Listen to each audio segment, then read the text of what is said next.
নমস্কাৰ আপোনালোক সকলোকে পপুল অসম ইউটিউব চেনেললৈ স্বাগতম জনাইছো। যদি আপোনালোক চেনেলটোলৈ প্ৰথমবাৰৰ বাবে আহিছে প্লিজ চেনেলটো সাবস্ক্ৰাইব কৰি দিব। যদি ভিডিওটো ভাল লাগে এটা লাইক কৰি দিব আৰু লগৰ বন্ধু বান্ধৱীসকললৈ শ্বেয়াৰ কৰি দিব। আজি এই ভিডিওত আপোনালোকক জনাম যে অসম আৰক্ষীৰ যি ফিজিক্যাল কাটঅফ মাৰ্কটো আপোনালোকৰ কিমান যোৱাৰ সম্ভাৱনা আছে।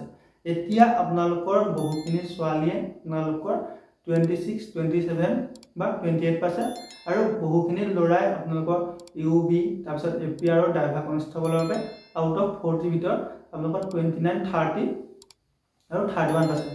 তাৰ পিছত আৰু বহুখিনি লৰাই আপোনালোকৰ যি এবি আপোনালোকৰ আউট অফ 60 ভিতৰত আপোনালোকৰ 48, 49% বা 50%। এতিয়া সেইসকলে দমুজাত পৰিছে যে তেওঁলোকে ৰিটেন টেষ্ট দিবলৈ পাবনে নাপায়। বহুতে ৰিটেন টেষ্ট দিবলৈ পাম বুলি ভাবি পঢ়ি আছে আৰু বেছিভাগে আপোনালোকৰ ৰিটেন টেষ্ট দিবলৈ নাপাম বুলি ভাবি তেওঁলোকে নপঢ়াকে আছে। এতিয়া যিসকলে ৰিটেন টেষ্ট দিবলৈ পাম বুলি ভাবি পঢ়ি আছে তেওঁলোকে এইটো এটা ভাল কাম কৰি আছে আৰু যিসকলে নপঢ়াকৈ আছে তেওঁলোকে এইটো এটা বহুত ডাঙৰ ভুল কৰি আছে। কাৰণ আপোনালোকৰ যেতিয়া ফিজিক্যাল কাটঅফ লিষ্ট মাৰিব, কাটঅফ লিষ্ট মৰাৰ পৰা আপোনালোকৰ 20 বা 25 দিন মাত্ৰ সময় পাব ৰিটেন টেষ্ট দিবলৈ। তেতিয়া আপুনি 20 দিন বা 25 দিন পঢ়ি আপুনি ৰিটেন টেষ্টটো ক্লিয়াৰ কৰিব নোৱাৰে। গতিকে আপুনি এতিয়াৰ পৰা ভালদৰে পঢ়া শুনা কৰি থাকক। যদিহে আপোনাৰ ৰিটেন টেষ্ট দিবলৈ নাম আহে তেতিয়া আপুনি ৰিটেন টেষ্টটো পাছ কৰিব পাৰিব। আৰু আপোনালোকে যদি কিবা কাৰণৰ ৰিটেন টেষ্ট দিবলৈ নাপালে তেতিয়া আপোনালোকৰ পঢ়াখিনি অৰ্থলৈ নাযায়। কাৰণ 2025 চনত নতুনকৈ আকৌ এডভাৰটাইজমেণ্ট আহিব, তেতিয়ালৈ আপোনালোকৰ পঢ়াখিনি হৈ যাব। আৰু আপোনালোকৰ যিসকলে SSCGDৰ বাবে এপ্লাই কৰিছে সেইসকলে SSCGDৰ বাবে হৈ যাব। গতিকে আপোনালোকে পঢ়াটো কমাই দিব, আপোনালোকে পঢ়াটো বেছিহে কৰক। যদি আপুনি ফিজিকেলত কম নম্বৰ পাইছে তেতিয়া আপুনি বেছিকৈ পঢ়িব লাগিব। ৰিটেনত এটা ভাল মাৰ্ক পালেহে তেতিয়া আপোনালোকৰ ফাইনেল মেৰিট লিষ্টত নাম আহিব। এতিয়া আপোনালোকৰ বহুতে কৈ আছে যে এইবাৰ কাট অফ মাৰ্ক হাই যাব। এইবাৰ কৈ আছে যে আপোনালোকৰ এইবাৰ ফিজিকেলত মাৰ্ক বহুতে বেছি পাইছে। এতিয়া আপোনালোকৰ কোনোবা এখন গ্ৰাউণ্ডত কোনোবা এটা ডেটত এজনী ছোৱালী বা এটা ল'ৰাই বেছি মাৰ্ক পাইছে, সেইটো সঁচা। কিন্তু সেই একেদিনাখনে আপোনালোকৰ সেই একেখন গ্ৰাউণ্ডতে আপোনালোকৰ বহুত বেছি কেণ্ডিডেট ফেইল কৰিছে আৰু বহুতে কম নম্বৰ লৈ আছে, জাষ্ট পাছ কৰিছে। এতিয়া এজন বা দুজনে যদি হাইষ্ট মাৰ্ক পায় তেতিয়া আপোনালোকৰ কাট অফ মাৰ্কটো হাই গুচি নাযায়। আপোনালোকৰ প্ৰত্যেকবাৰে ইণ্টাৰভিউ হৈ আছে, আপোনালোকৰ প্ৰত্যেকবাৰে তেনেকুৱা হাইষ্ট মাৰ্ক পোৱা বহুত বেছি ওলাই গৈ আছে। আজিকালি আপোনালোকৰ যিমানে আপোনালোকৰ দিনবোৰ আপোনালোকৰ বাগৰি গৈ আছে, আপোনালোকৰ ছ'চিয়েল মিডিয়াত যিটো প্ৰচাৰটো বেছি হৈ গৈ আছে। যেতিয়া আপোনালোকৰ 2021 চনত আপোনালোকৰ যি অসম আৰক্ষীৰ আপোনালোকৰ ইণ্টাৰভিউ হৈছিল তেতিয়া আপোনালোকৰ বহুতো ল'ৰা ছোৱালীয়ে গমেই পোৱা নাছিল যে অসম আৰক্ষীৰ বাবে দৌৰিব লাগে। কিন্তু যেতিয়া আপোনাৰ গাঁওখনত দুটা বা এটা ল'ৰাই চাকৰি পাই গ'ল তেতিয়া তাকে দেখি আপোনালোকৰ 5জন 6জন আহি গ'ল বা 10টা 12টা ল'ৰা ওলাই গ'ল। তাৰপিছত আপোনালোকৰ যেতিয়া আকৌ ABUB কামাণ্ডোত যেতিয়া গাঁওখনত বহুত ল'ৰাই পালে তেতিয়া আৰু বেছি আপোনালোকৰ ল'ৰা আপোনালোকৰ ওলাই গৈছে, ৰানিং কৰি আছে। আৰু আপোনালোকৰ আজিকালি চবৰে হাতে হাতে মোবাইল, আজিকালি চবেই আপোনালোকৰ য'তে ত'তে আপোনালোকৰ প্ৰচাৰ চলাই দিয়ে। সেইবাবে আপোনালোকৰ আজিকালি বেছি প্ৰচাৰ হৈছে। আগতো আপোনালোকৰ 56 বা 55 বা 54 বহুত কেণ্ডিডেট পায়, কিন্তু আপোনালোকৰ সেইটো ইমান প্ৰচাৰ নহয়। আপোনালোকৰ বহুতে আপোনালোকৰ ৰানিং বা লং জাম্পত ভাল মাৰ্ক পায়, কিন্তু সেইটো কেতিয়াও প্ৰচাৰ নহয়। এতিয়া আপোনালোকৰ বহুতে কৈ আছে যে আপোনালোকৰ কাট অফ মাৰ্ক বেছি যাব। এতিয়া মই ক'ব বিচাৰোঁ যে আপোনালোকৰ কাট অফ মাৰ্ক বেছি নাযায়। কাৰণ এটা বা দুটা ল'ৰাই পালে আপোনালোকৰ কাট অফ মাৰ্কটো হাই গুচি নাযায়। আপোনালোকৰ এটা পোষ্টৰ এগেইনষ্টত 5জনকৈ মাতিব।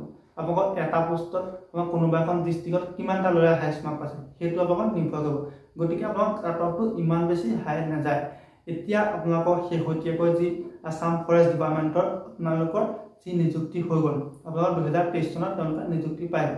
তেতিয়া আপোনালোকৰ অল আছাম কাট অফ গৈছিলে। আপোনালোকৰ অল আছাম কাট অফটো আপোনালোকৰ কিমান গৈছিল আপোনালোকক দেখাই দিয়া নাছিল। আপোনালোকৰ কাট অফ কিমান গৈছে কোনেও নাজানে। এতিয়া আপোনালোকৰ এজন জেনেৰেল কেণ্ডিডেটে যোৱাবাৰ আপোনালোকৰ যি আছাম ফৰেষ্ট ডিপাৰ্টমেণ্টৰ আপোনালোকৰ নিযুক্তি হৈ গ'ল। আপোনালোকৰ ফৰেষ্ট গাৰ্ড আৰু আপোনালোকৰ AFPF তাৰপৰা ড্ৰাইভাৰ কনষ্টেবল। আপোনালোকৰ ফৰেষ্ট গাৰ্ড আৰু AFPFত তেওঁ যদি 31.30 পাইছে তেতিয়া ৰিটেন টেষ্ট দিবলৈ পাইছে। তাতকৈতো কাট অফ মাৰ্ক বেছি যোৱা নাই। যদি কাট অফ মাৰ্ক বেছি গ'লহেঁতেন তেওঁ ৰিটেন টেষ্ট দিবলৈ নাপালে। এতিয়াহ'লে আপোনালোকক ক'ব বিচাৰোঁ যে যদি all Assam cut off mark যাওক নে আপোনালোকৰ এজন জেনেৰেল কেণ্ডিডেটে আপোনালোকৰ 31.30 পাই যদি ৰিটেন টেষ্ট দিবলৈ পাইছে, আপুনি নিজে ভাবি লওক যে আপোনালোকৰ কাট অফ মাৰ্কটো এইবাৰ কিমান যাব পাৰে বা আপোনালোকক কিমান যোৱাৰ সম্ভাৱনা থাকে।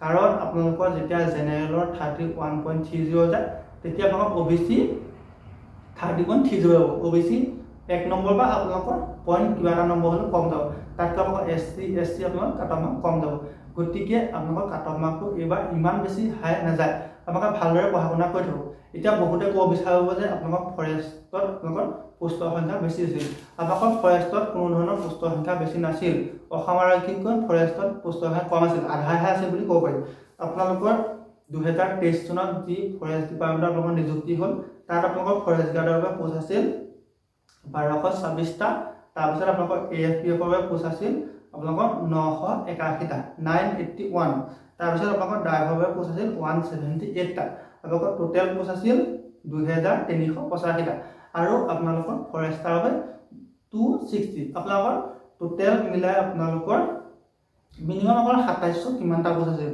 মোৰ টোটেল এতিয়া আপোনালোকৰ অসম আৰক্ষীত টোটেল পোষ্ট আছে আপোনালোকৰ 6000ৰ অধিক গতিকে আপোনালোকৰ 2700 ক'ত 6000 ক'ত আপোনালোকৰ আধাহে আছিল তেতিয়াহে আপোনালোকৰ কাট অফ গৈছিল আপোনালোকৰ জেনেৰেল কাষ্টৰ 31.30 আপোনালোকৰ 31.30 কো যদি কোনোবাই পাই ৰিটেন টেষ্ট দিবলৈ পাইছে সেইটো মই নাজানো কিন্তু মোৰ লগৰ এজন জেনেৰেল ক্যান্ডিডেট তেওঁ মাজুলীৰ হয় তেওঁ 31.30 পায় তেওঁ ৰিটেন টেষ্ট দিবলৈ পাইছে আৰু ৰিটেনত এটা ভাল মাৰ্ক পায় তেওঁ এতিয়া এটা চাকৰি কৰি আছে গতিকে আপোনালোকে ভাবি লওক যে অল আসাম কাট অফ গৈছে 31.30 গৈছে তাকো অসম আৰক্ষীতকৈ পোষ্টৰ সংখ্যা প্ৰায় আধা আছে গতিকে আপোনালোকে ইমানো বেছি চিন্তা কৰিব নালাগে যে আপোনালোকৰ কাট অফ মাৰ্কটো বেছি যাব আৰু আপোনালোকে আগৰ দুবছৰৰ আপোনালোকে যদি আপোনালোকৰ যে কাট অফ মাৰ্কখন যদি আপোনালোকে ডাউনলোড কৰি চায় তেতিয়া আপুনি ইমান এটা হাই কাট অফ মাৰ্ক দেখা পোৱা নাযায় গতিকে আপুনি বেছি চিন্তা কৰি নাথাকিব আপোনালোকে ভালদৰে পঢ়া শুনা কৰি থাকক আপোনালোকে